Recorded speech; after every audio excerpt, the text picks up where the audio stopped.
ゆうゆうの日本語ポッドキャスト。はい、皆さんこんにちは。ゆうゆうの日本語ポッドキャストのお時間です。皆さん元気にしていますでしょうか？今日は2022年の6月30日です。いやー、明日からもう7月ですよ。もうね、2022年の後半1ヶ月終わりましたね。今年も残すところあと5ヶ月ですけどもね、どうだったでしょうか？皆さん前半戦ね、後半戦かね、2022年の後半戦勢いよくスタートできたでしょうか？さあ、僕はですね、最近先週1回ポッドキャストを上げて、多分先々週も1回かなポッドキャストを上げたんですけど、なんかね最近うまくポッドキャストが撮れなくてですね、いつもだとこうポッドキャストなんかこれ話したいなとか、このテーマについて皆さんにインフォメーション届けたいなとか、なんか最近こういう風に自分感じてるなみたいなものがねたくさんあるんですけどね、最近こうなんか心が動かないというかなんか心が動かないってロボットみたいですけど、なんかねうまくこう心がねこう動かずに、なんか話したいことがいまいちね見つかなかったんですよね。人間生きてればね、こうすごくこう感情的にね、こういろんな嬉しい悲しいっていう感情がこう湧き上がる時もあれば、なんかもうその海でさ、なんていうの、もう全然波がない湖みたいな状態を凪っていうんですけど、もうなんか心凪みたいなね、すごいこう心が動かない時期もあると思うんですが、今そんな時期でね、なんかねうまく話せないなと思って、ポッドキャストをね撮っていなかったんですけども、そういう時でも頑張ってねこうポッドキャストを撮ることが大事だなと思いまして、いろいろアイデアを今日考えてきました。テーマはですね、日本語教師になっていなかったらっていうテーマでいきたいと思います。つまり、日本語教師をやっていてよかったなっていうポイントをね、皆さんにお話ししていきたいなと思います。これでもね約10年間このお仕事をやっていますので、それなりのことは話せると思いますので、皆さん興味ありがりま皆さん興味がありましたら、ぜひぜひ最後まで聞いていってくれると嬉しいです。それではよろしくお願いします。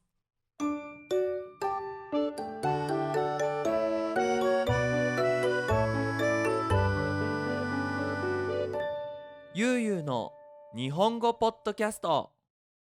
はい、ですね、日本語教師になってよかったこと、もうこれも一つだけです。一つだけじゃないんだけどな、大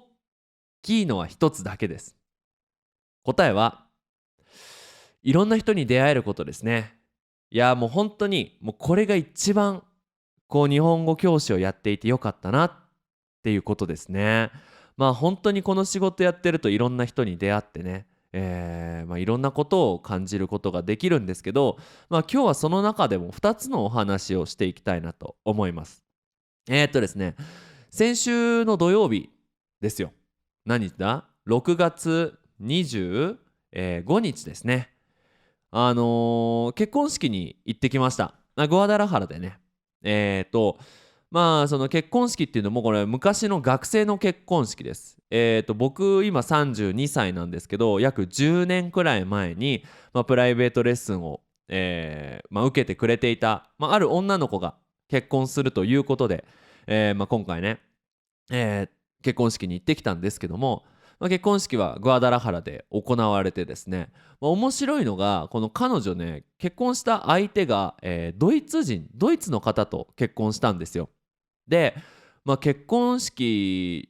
ね、なかなかね素敵なパーティーとか素敵な結婚式だったんですけど、一番びっくりしたのはもちろんその新郎、要はその男の子の方ですね。結婚したドイツ人の男の子の方はもちろんファミリーとかお友達をドイツからね招待して、グアダラハラに来たわけなんですけども、なかなかねそのドイツの人とこうメキシコの人が半分半分じゃないけど、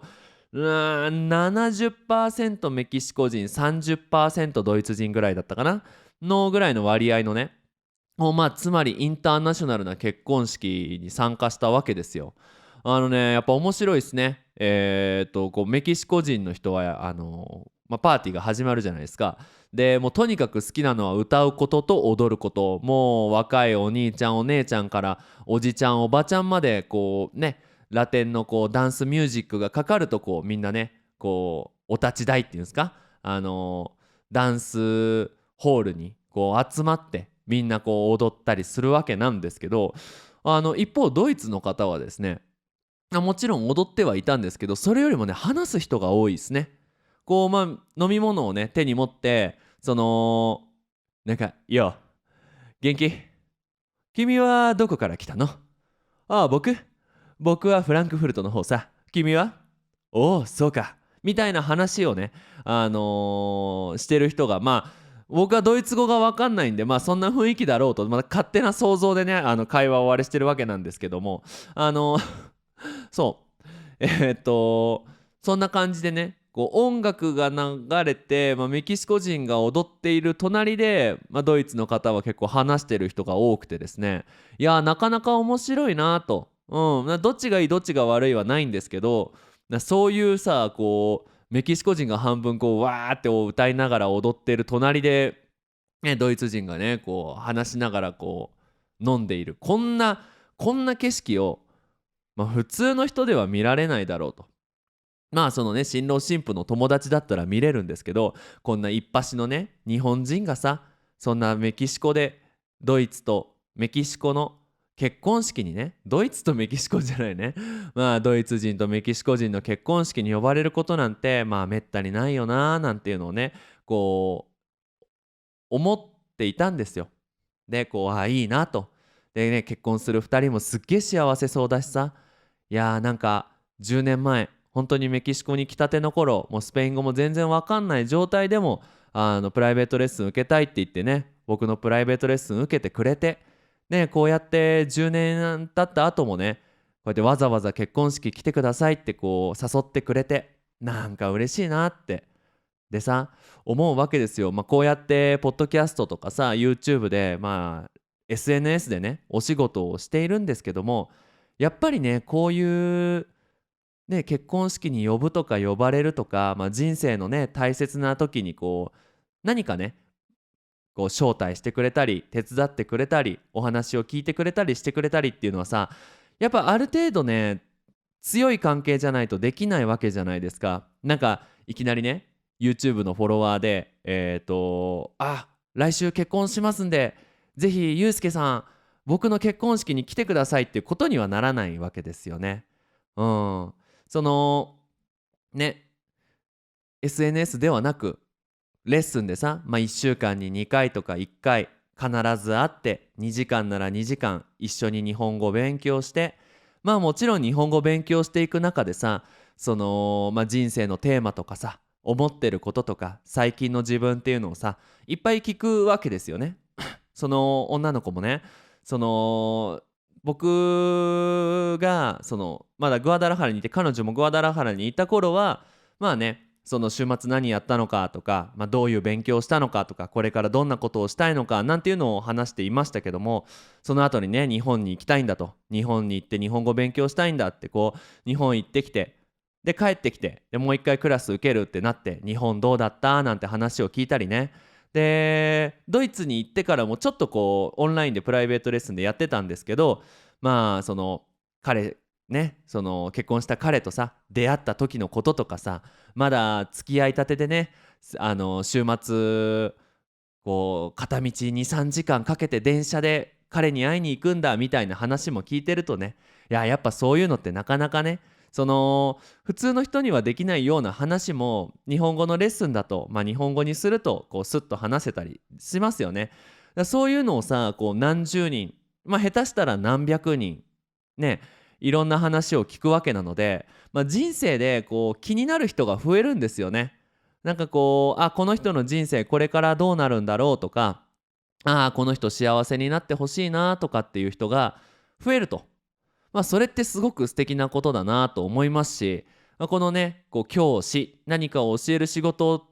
ねしてるからこそのこういう人間のつながり方ができるんじゃないかなと思いました。はい。なのでねもしこのポッドキャストを聞いていてぜひぜひねこう言語の先生になりたいと、言葉を教える仕事をぜひやってみたいっていう人はもちろんねお給料はなかなか高いものじゃないとお金のために働くのであればなかなかおすすめはできないお仕事ではあるんですけども、でもこうやってね、人生がねハッピーになるというか豊かになるというか、なんかこの仕事やってなかったら自分どうなんだろうっていうね、この仕事やっててよかったなっていうタイミングが結構ありますので、ぜひぜひ皆さんやってみたらいかがでしょうか。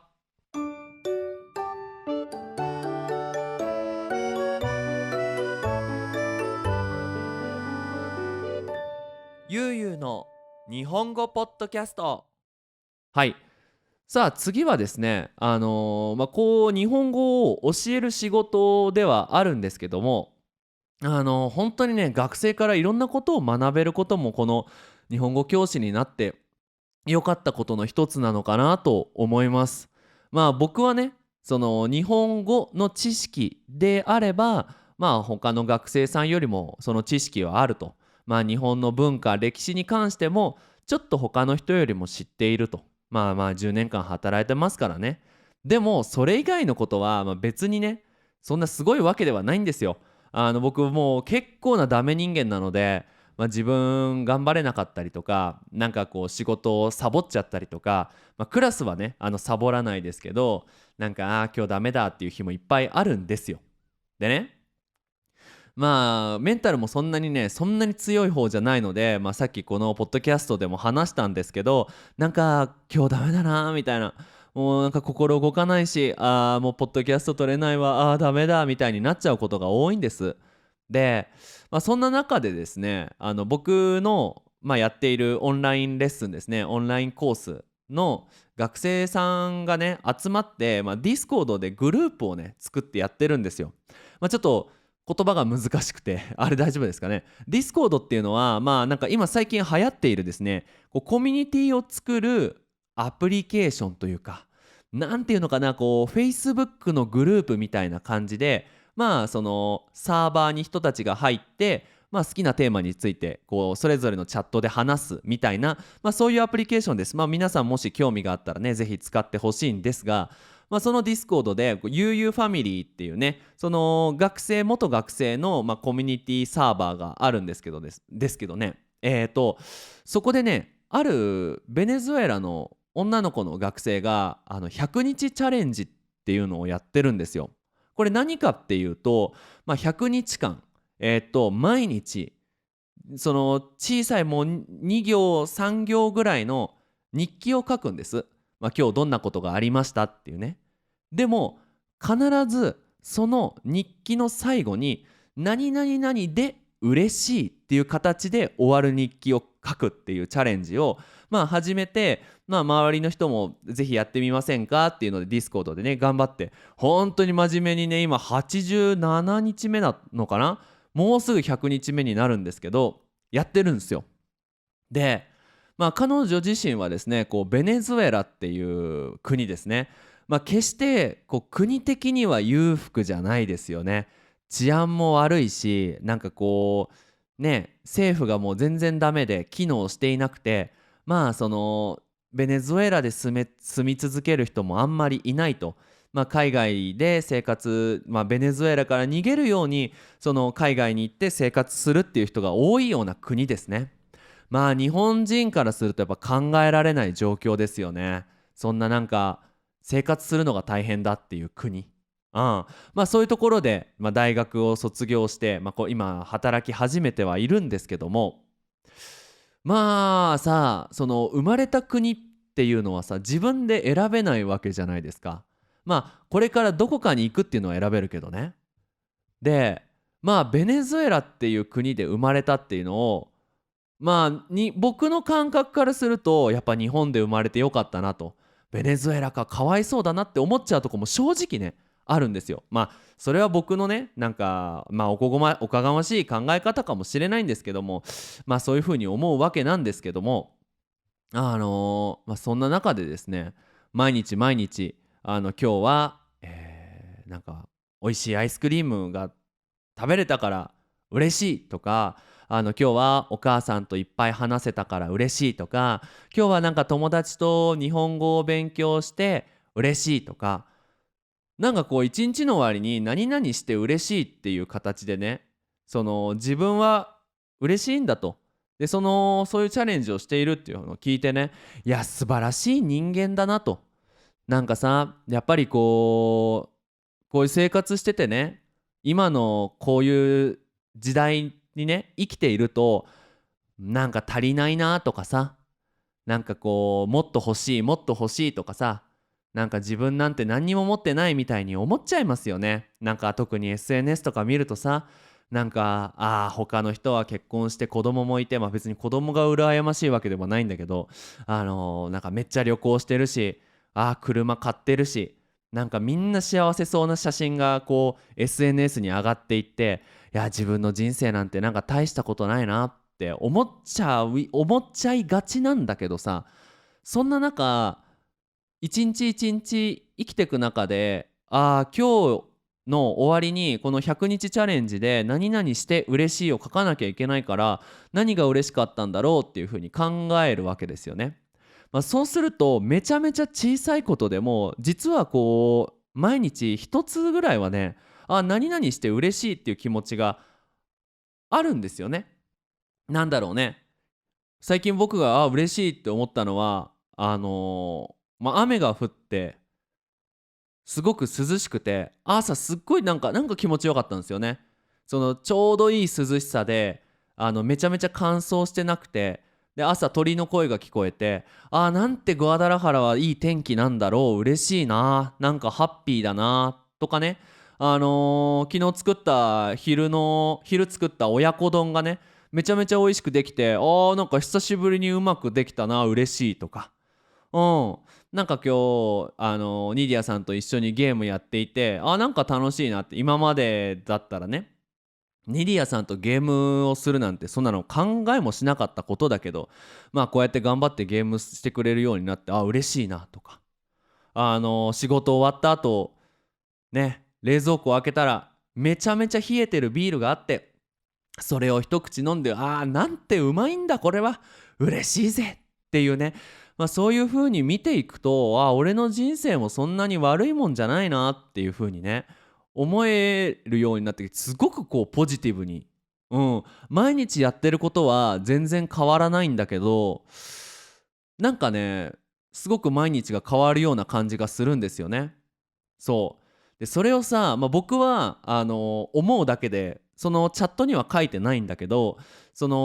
ベネズエラの女の子の学生は毎日毎日毎日書いていて、そうだ、彼女もそうやって書いてるから、今日もね僕も考えてみようと、何が嬉しかったんだろうみたいなね。これはさ、もう確実に彼女にさ、なんだろう、いい人生の生き方っていうのを僕は教わっているわけじゃないですか。でね、つまり日本では考えられないような、外国にいるその外国の文化を日々感じてね育ってきて、そういう影響を受けて育ってきた人たちに、人生のうまい生き方とかね、ちょっとプラスになるようなことをね、いろんなことを教えてもらって、毎日生活できているなんて素晴らしいなと。それをね僕は逆にお金をもらってクラスをすることで、みんなから無料でそういうね素敵なことを教われるなんて、なんて素晴らしい仕事なんだろうなと思ったわけですよ。はい。ということで語学のねその言語っていうのは、基本的には人と人をつなげるためにあるわけですよね。日本語を話せれば、日本語を話す人と友達になれるように、スペイン語が話せればスペイン語圏の人とお話ができるように、こうやってね言葉っていうものを媒介にして、いろんな人と出会って、さっきも言ったこの人の人生気になるなっていう人が増えて、そして毎日いろんなことを学べるっていうのが、僕が日本語教師になってよかったなって思うこの一番の理由ですね。はい。ということでこれを聞いてね、ぜひぜひ将来的には言語のね、教師になりたいなっていう人が増えてくれると嬉しいですね。別にメインのお仕事じゃなくても、アルバイトでもなんかちょっと日本語を教えてみようかなとか、自分の国の言語を日本人に教えてみようかなって思ってくれたら嬉しいです。はい。では最後にお知らせをお願いします。ゆうゆうの日本語ポッドキャストではパトレオンをやっています。ですね、パトレオンというサイトで、サポートができます。サポートの種類は2つありまして、1つは、1ヶ月1ドルのサポートです。いろんなことはできないんですけど、1ヶ月に1回、パトレオン内の投稿でですね、リクエストを募集します。今月話してほしいテーマがありますかみたいな感じでですね。で、リクエストしてくれた方には必ず何々さんの提供でお送りしますっていうね、名前も紹介させてもらいます。小さいことなんですが、こういう形でありがとうを伝えたいと思っております。で、もう一つの、サポートが、1ヶ月20ドルのサポートでですね、この、ゆうゆうの日本語ポッドキャストのスクリプトをダウンロードできます。もちろん全部はまだダウンロードできないんですよ。一つ一つ作ってるので。ですね、今ボリューム46までダウンロードできますので、ぜひぜひね、僕的にはこうずっとサポートしてくれるとめちゃめちゃ嬉しいんですが、そうですね、こう一回入ってみて、もうダウンロードしてみてください。一回ね入ってみたら46エピソードダウンロードできますのでお得だと思います。でね、このサポートしてくださったお金はですね、こう家をリフォームしたり、こうポッドキャストを撮るための環境を作ったりですね、最近考えているのは、そろそろ新しいパソコンと、あとこの今ポッドキャストを撮っている部屋に防音施設って言って、今ちょっとねこう部屋にエコーが結構こう響いちゃうんですよ。声があーっていうとって響いちゃうので、それがこう響かないようにするようなこうリフォームのお金にしようと思っておりますので、皆さんぜひぜひこれからもね、ゆうゆうの日本語ポッドキャスト続いてほしいと思う方はサポートしてくださると嬉しいです。はい、ということでは最後にうまくいかなかった、ごめんなさい。ということで皆さん引き続き日本語の勉強頑張ってください。それじゃあまたね、バイバイ。